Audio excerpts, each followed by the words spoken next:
आकाशवाणी लखनऊ से प्रस्तुत हैं प्रादेशिक समाचार।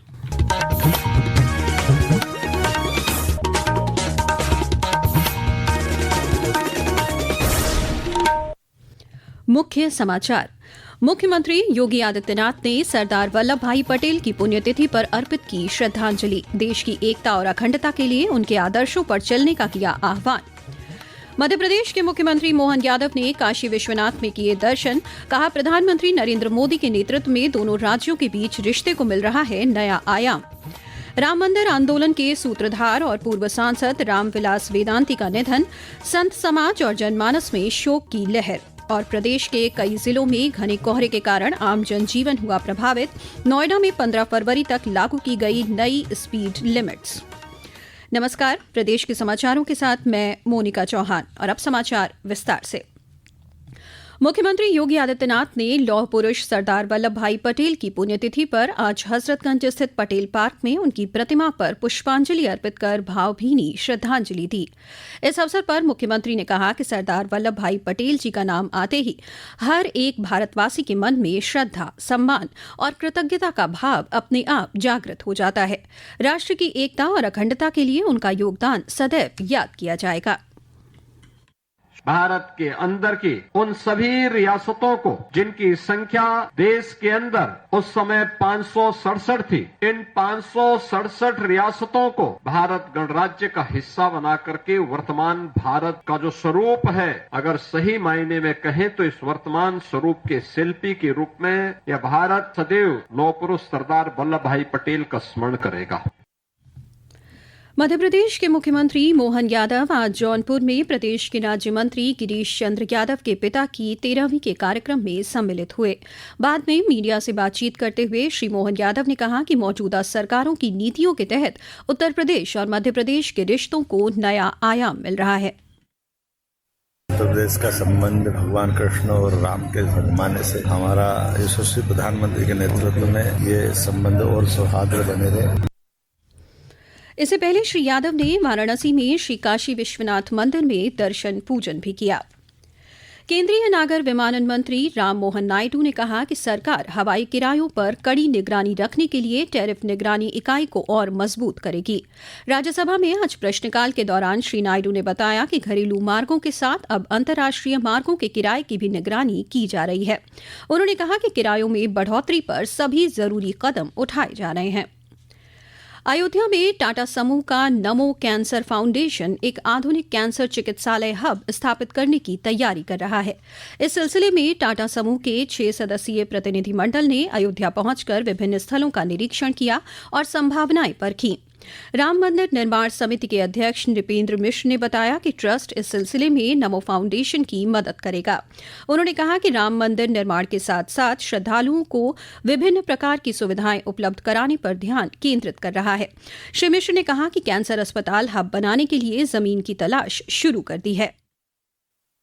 सूर्य कुंड के पास उसका जो नामकरण समझे या क्लासिफिकेशन वर्गीकरण जो है वो कृषि भूमि है, तो सरकार से भी इसके बारे में प्रयास करना होगा कि क्या हम उसको इस सुविधा के लिए उसका नामांतरण बदल सकते हैं या इस्तेमाल उपयोग बदल सकते हैं।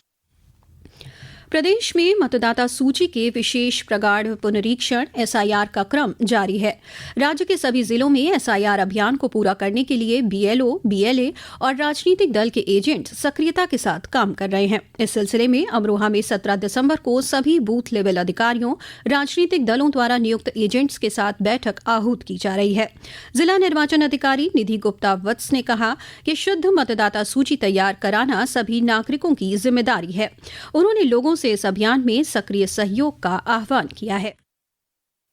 आयोग के निर्देश के क्रम में जनपद अमरोहा में एसआईआर का जो पब्लिकेशन होगा उसकी डेट 26 दिसंबर तक एक्सटेंड कर दी गई है। कोई भी व्यक्ति अभी भी अगर छूटा हो, अपना फॉर्म नहीं जमा कराया हो, तत्काल अपने बीएलओ से संपर्क करे और फॉर्म जो है वो हार्ड कॉपी में भी दे सकता है या ऑनलाइन माध्यम से भी वो जमा कर सकते हैं। एक बैठक 17 तारीख को आयोजित की जाएगी जिसमें बीएलए भी अपना फीडबैक दे सकते हैं और अगर कोई भी व्यक्ति छूटा हुआ है और उसका फॉर्म भरा नहीं है, उस फॉर्म को भी वो बीएलओ को उपलब्ध करा सकते हैं।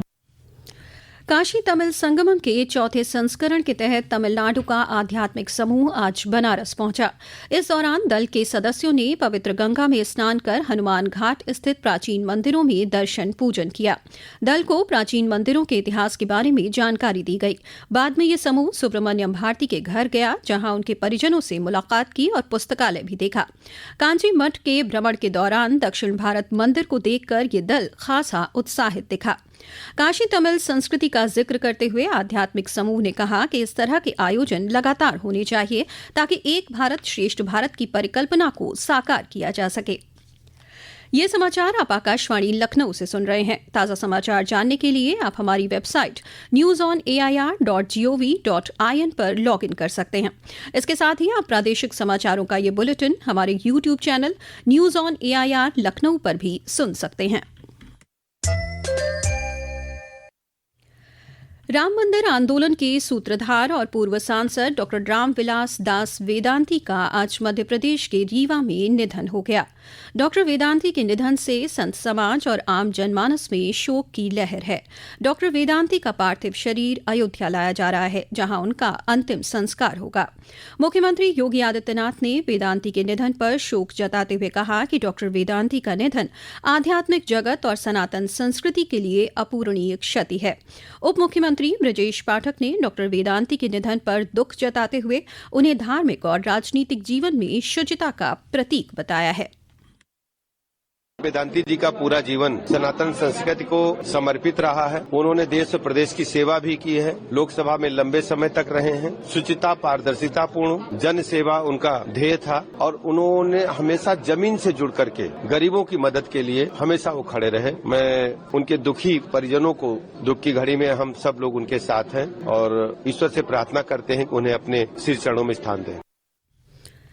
केंद्रीय अल्पसंख्यक कार्य मंत्रालय ने निजी हज यात्रियों को सलाह दी है कि वो 2026 में निजी तौर पर हज पर जाने के लिए जल्द आवेदन करें और सिर्फ अधिकृत हज समूह आयोजकों का ही चयन करें। मंत्रालय ने सऊदी अरब के हज और उम्रा मंत्रालय द्वारा हज 2026 के संबंध में जारी परामर्श के मद्देनजर लोगों को निर्देश दिया है कि अगले महीने की 15 तारीख या उससे पहले अपनी बुकिंग संबंधी औपचारिकताएं जरूर पूरी कर लें। Uttar Pradesh eco tourism development board ने लखीमपुर खीरी के शारदा बैराज को प्रमुख पर्यटन गंतव्य के रूप में विकसित करने की दिशा में कदम बढ़ाया है। प्रदेश के पर्यटन एवं संस्कृति मंत्री जयवीर सिंह ने बताया कि बोर्ड इस परियोजना के लिए एजेंसी चयन प्रक्रिया जल्द शुरू करेगा। श्री सिंह ने बताया कि चयनित एजेंसी सुविधाओं की योजना, डिजाइनिंग, निर्माण, वित्त पोषण और संचालन से संबंधित सभी कार्यों की जिम्मेदारी संभालेगी। उन्होंने कहा कि बोर्ड का उद्देश्य शारदा बैराज को एक बिल्कुल नए accommodation and wellness tourism destination के रूप में पेश करना है। प्रदेश के कई जिलों में आज कोहरे की वजह से आम जनजीवन प्रभावित रहा। बदायूं, हापुड़ और गौतम बुद्ध नगर में सुबह घने कोहरे तथा कम दृश्यता की वजह से राष्ट्रीय राजमार्ग और कई प्रमुख मार्गों पर वाहनों की रफ्तार बहुत धीमी रही। वहीं हापुड़ में दिल्ली मुरादाबाद हाईवे पर घने कोहरे की वजह से कई वाहन आपस में टकरा गए, जिससे कई लोग घायल हो गए हैं। गौतम बुद्ध नगर में सुबह घने कोहरे के मद्देनजर यातायात पुलिस ने 15 फरवरी तक नई स्पीड लिमिट्स लागू कर दी हैं। भारत और दक्षिण अफ्रीका के बीच चल रहे T20 मैचों की सीरीज का चौथा मैच बुधवार को लखनऊ में खेला जाएगा। Uttar Pradesh cricket association UPCA से मिली जानकारी के अनुसार इस मुकाबले के लिए दोनों टीमें आज पहुंच गई हैं। कल दोनों टीमें मुकाबले के लिए पूर्वाभ्यास करेंगी। और अब अंत में मुख्य समाचार एक बार फिर। मुख्यमंत्री योगी आदित्यनाथ ने सरदार वल्लभ भाई पटेल की पुण्यतिथि पर अर्पित की श्रद्धांजलि। देश की एकता और अखंडता के लिए उनके आदर्शों पर चलने का किया आह्वान। मध्य प्रदेश के मुख्यमंत्री मोहन यादव ने काशी विश्वनाथ में किए दर्शन। कहा, प्रधानमंत्री नरेंद्र मोदी के नेतृत्व में दोनों राज्यों के बीच रिश्ते को मिल रहा है नया आयाम। राम मंदिर आंदोलन के सूत्रधार और पूर्व सांसद रामविलास वेदांती का निधन, संत समाज और जनमानस में शोक की लहर। और प्रदेश के कई जिलों में घने कोहरे के कारण आम जनजीवन हुआ प्रभावित। नोएडा में 15 फरवरी तक लागू की गई नई स्पीड लिमिट्स। इसी के साथ प्रादेशिक समाचारों का ये बुलेटिन समाप्त हुआ। अगला बुलेटिन रात 8 बजे FM पर प्रसारित किया जाएगा। नमस्कार।